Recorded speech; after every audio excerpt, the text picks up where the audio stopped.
She lost her brother, her best friend, and both her legs in a U.S. airstrike in Iraq. This afternoon, an Iraqi girl is here in Los Angeles to shed light on the grave situation in her home country.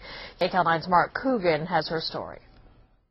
Salee Alawi just turned 10. Prosthetic legs she received at a South Carolina hospital will carry her through the rest of her life, which at the moment involves showing Americans the civilian side of the continuing horrors of warfare in Iraq.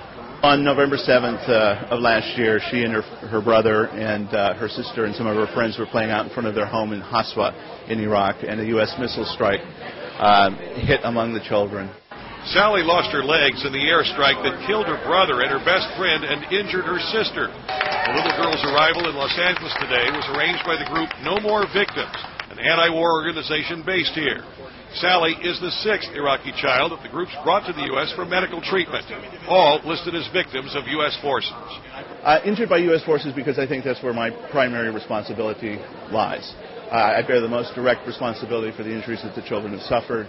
It was our tax money that paid for our soldiers that used the weapons. Salee's father, Hussein Faris, said sectarian violence had forced the family to flee Baghdad for safer territory, the Sunni Muslim city of Fallujah. The airstrike happened along the way. Salee's mother is in Fallujah, expecting a baby boy.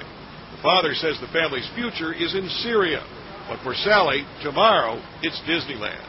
If you were 10 years old and had grown up in Iraq, you'd have lived through a nightmare.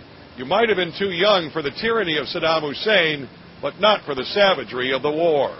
At LAX, Mark Coogan, KCAL 9 News. Two couples in the